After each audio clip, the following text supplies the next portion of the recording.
students, myself Sujata Swami. This is an English poetry class for class 9 students. Today we shall take the charm of the poetry, The Lake Isle of Innisfree.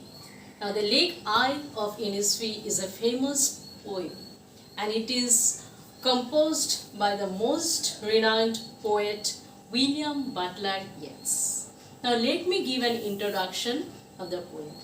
William Butler Yeats is an Irish poet as well as a dramatist, a prose writer, and also he had received the Nobel Prize in Literature.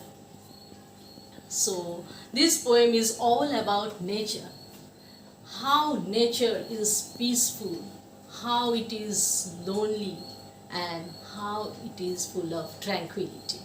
So we'll find everything in this poem. So you think that sometimes it happens with us that we feel frustrated, tired, and exhausted with our daily life. We want a break or we want to escape from this monotonous mechanical city life. In that case, nature is the best option. Nature has that healing power.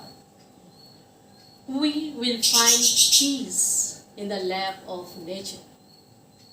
Now, nature is all beautiful with its blooms, rocks, mountains, hills, fountains, rivers, lakes, oceans, etc. Nature is the greatest source of our happiness and pleasure.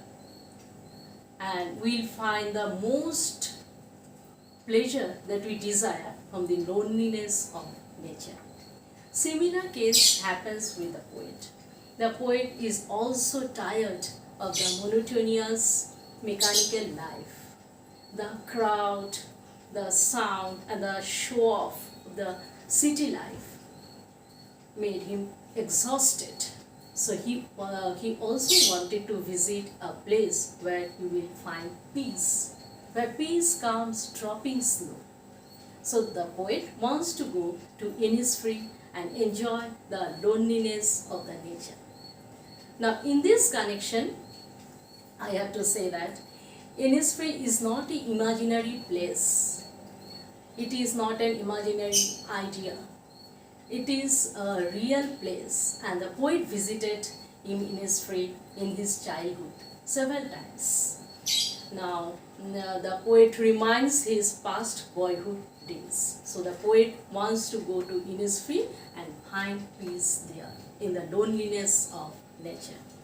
So now I will explain the poetry and line by line. The poetry, The Lake Isle of Innisfree, is a very short poem and it has 12 lines, 3 stanzas. Each stanzas have 4 lines. It is a musical song or a lyric. And so, my dear students, let us go to the place like Lake Isle of Innisfree in our imagination with the poet. It is a Lake Isle of Innisfree is a isle means island. It is a small island in the lake of Ireland. So first let me read the poetry. The Lake Isle of Innisfree by William Butler Yeats. I will arise and go now, and go to Innisfree, and a small cabin built there, of clay and wattles made. 9 bean rows will I have there, a hive for the honeybee, and live alone in the bee-loud glade. And I shall have some peace there, for peace comes dropping slow, dropping from the vales of the morning to where the cricket sings. There are midnights all a glimmer, and noon a purple glow, and evenings full of the linus wings. I will arise and go now, for always night and day I hear the lake water lapping with low sounds by the shore. While I stand on the roadway or on the pavements grey, I hear it in the deep hard score. So let me explain the poem line by line. Now the poet says, I will arise and go now and go to Innisfree. The poet says that the poet will wake up and he will go to Innisfree in search of peace. And a small cabin built there of clay and wattles made. Now here cabin means room, and the poet wants to go to Innisfree in search of loneliness and so that he can find peace there. So he will go there alone in the lake eye of Innisfree, and he will build a small cabin. A small cabin means he will build a small hut which will be made of clay, that is mud, and wattles. Wattles means small sticks which are used for fencing or for boundary purpose. 9 bean rows will I have there. The poet will have 9 bean rows there. Now here the poet has used the word 9 bean rows because the poet wants to draw our attention to the poetry so that we can enter deep into the poetry. So the poet will have 9 bean rows there so that he can feed himself with these 9 bean rows. A hive for the honeybee, and the poet will also build a hive for the honeybee so that he can enjoy the buzzing sounds of the honeybees. And live alone in the bee loud glade. Here bee loud glade means an open space, and the poet says he wants to live there alone in an open space, open lush green space where he will listen the buzzing sound of the bees. So next stanza. And I shall have some peace there, for peace comes dropping slow. The poet says that he will have their peace, because peace comes dropping slow. Now in city peace comes suddenly, but in village or in nature or in islands, peace comes slowly, gradually, not suddenly. Peace comes slowly and gradually.